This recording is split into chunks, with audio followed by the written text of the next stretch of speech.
What up, Knicks fans? We have a bunch of trade rumors to talk about as we are exactly 1 week away from the NBA trade deadline. I also want to let you know that here on New York Knicks Now by Chat Sports, we're going to be live for the NBA trade deadline. Everything you need to know that's going around the NBA, we're going to keep you up to date. So subscribe so you can join us when we go live next Thursday for the NBA trade deadline.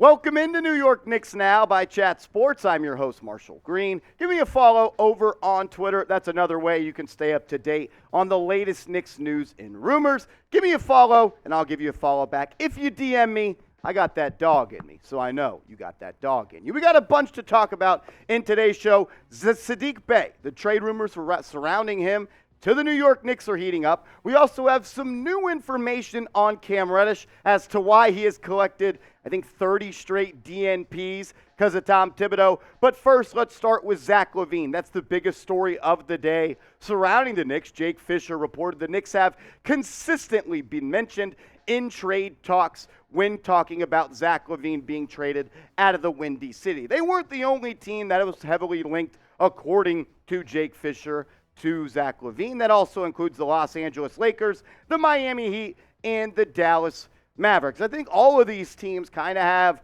a significant need, and I think that's why LaVine has been linked to them. They all need another backcourt scoring guy that can shoot the ball and take the ball out of their best players' hands. For the Lakers, they need someone besides LeBron. For the Heat, they need someone besides Bam and Jimmy Butler. The Mavs, they need somebody besides Luka because they don't have Brunson anymore. Suck it, Cuban. And the Knicks, they need someone that can just hit three-point shots besides just Brunson on this team, especially with Quentin Grimes playing a little bit, I would say, underwhelming basketball as of late. Hasn't really been shooting the ball that well from three. We know Zach LaVine is an elite offensive player. I mean, when you look at what he's done the past 4 seasons, he's never averaged under 23 points per game. He's never shot worse than 45% from the field, and he's never shot worse than 37% from three. He's on the fringe of being one of those 50, 40, 90 guys.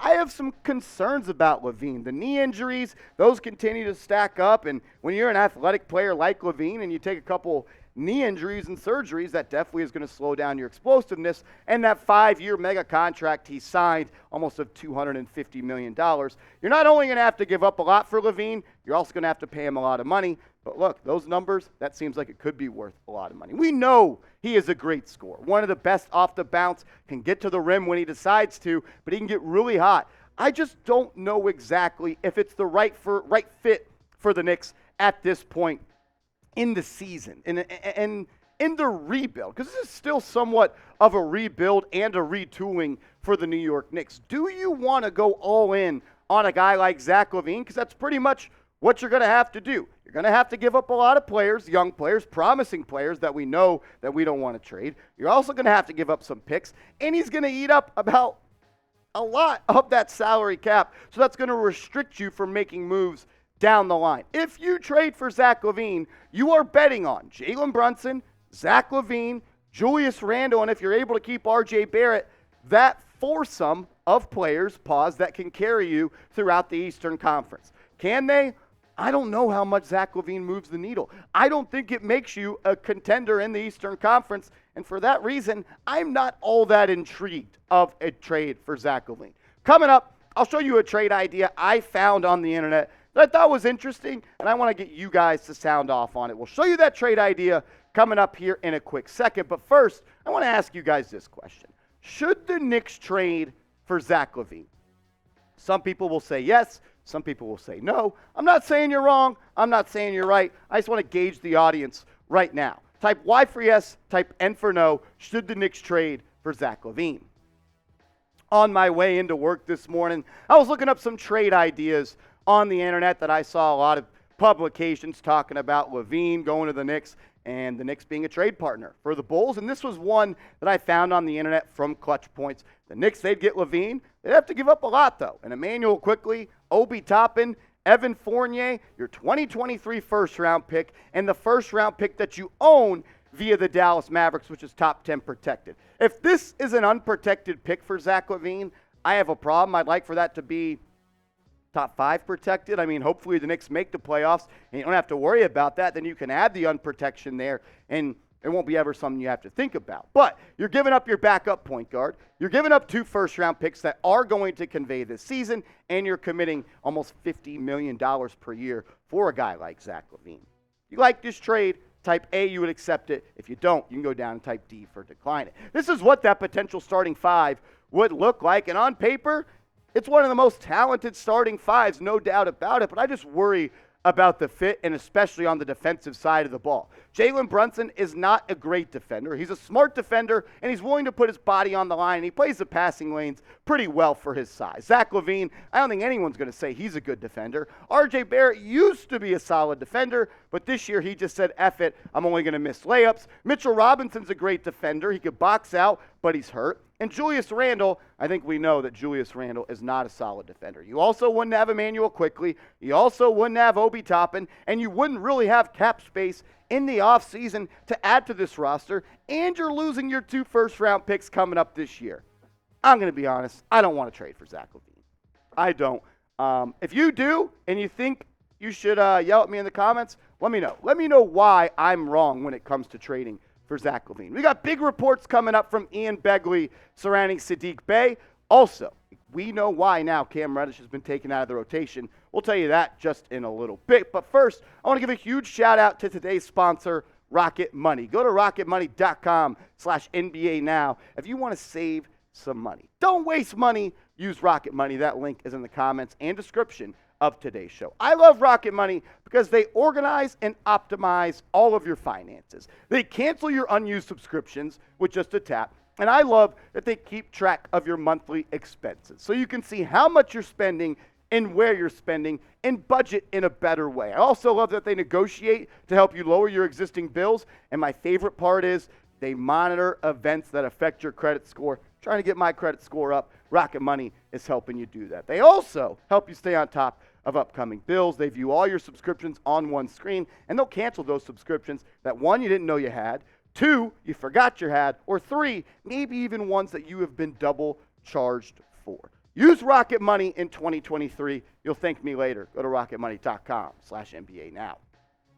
Ian Begley of SNY, the best beat reporter for the New York Knicks, reported that the Knicks have shown interest in the Pistons wing Saddiq Bey. Could they be trying to get the Villanova boys back together in New York? You already got Jalen Brunson. You already got Ryan Arcidiacono. Could Saddiq Bey be the next Nova boy in New York? This is what Ian Begley had to say. He said, in general, a name that has been talked about recently is Saddiq Bey in Detroit. Excuse me.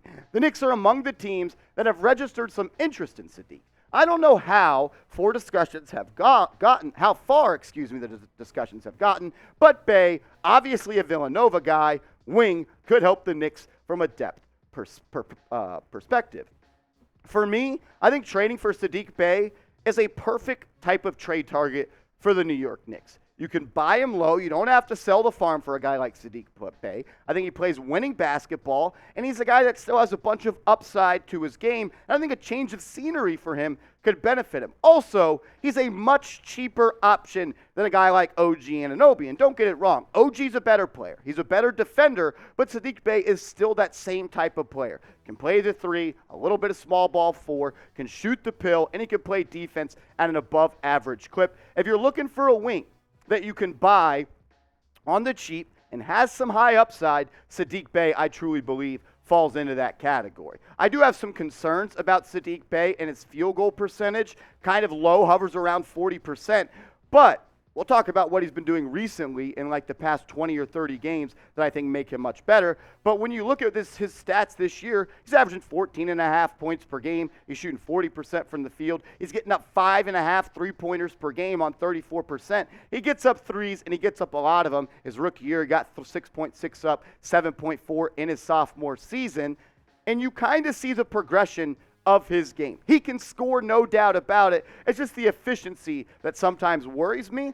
but he's getting better, and that's something that I think is a telling sign of his growth. And I don't want to put all of his struggles on him. I mean, he's playing for Detroit. It's a bad franchise. It's a bad team. Someone's got to get the shot up. They don't have a point guard. Kane Cunningham hasn't played since God knows when. And I think if you move Saddiq Bey to a team like the Knicks, he can really flourish. And although he is only shooting 34% from three-point range this year, he's getting better, and it's happened almost over half the season. In the last 26 games of the 2022 season, Bey is shooting 40% from three on 5.9 three-pointers attempted. In the last 17 games, he's shooting 40+% from three on 6.5 threes per game. And on the last 8 games, he's been absolutely on fire from downtown, almost 44% on 7 three-pointers made. The Knicks need perimeter defense, and the Knicks need three-point shooting, and they could use another youthful wing that I think would fit Tom Thibodeau's system, because I don't think Tom Thibodeau's getting fired. And as we know, if you're not a Thibodeau guy, you're not going to play.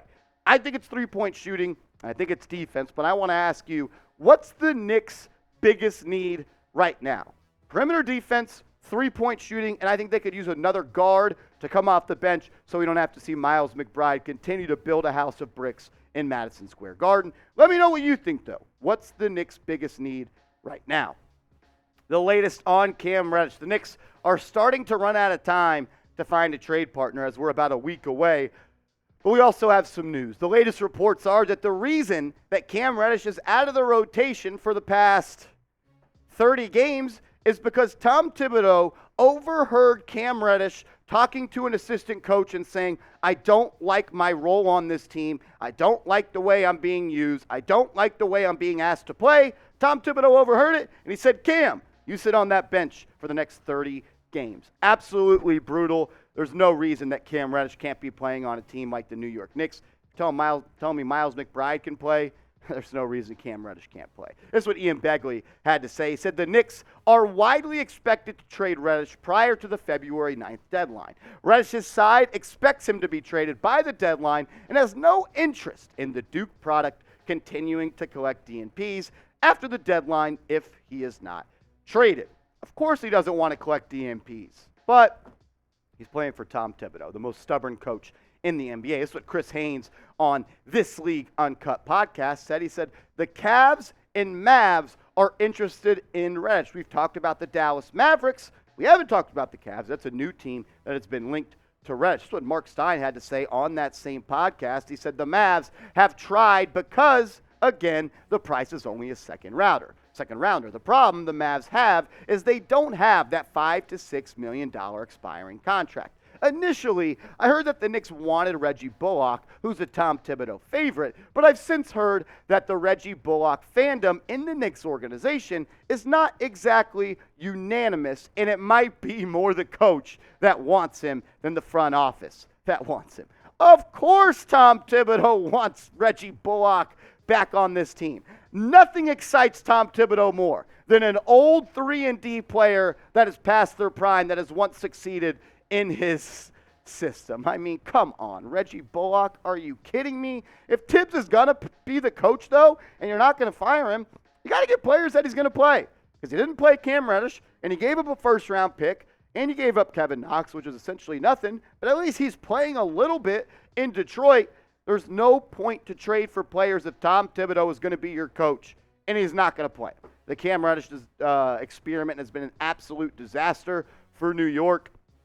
I think it's pretty funny that we see teams that are competing in the playoffs like the Mavs and the Cavs and the Bucks that are interested in Reddish, but the Knicks, who are on the border of being a play-in team, have no use for him. It makes no absolute sense. We have a bunch more to talk about in the upcoming videos as we lead up to the NBA trade deadline. We're also going to be live on the channel tonight for a watch party. Knicks versus the Heat. F Miami. F Pat Riley. If you made it this far in the video, type real ones. So when I go down in the comment section, I know who the real ones are, and I know who finished this video.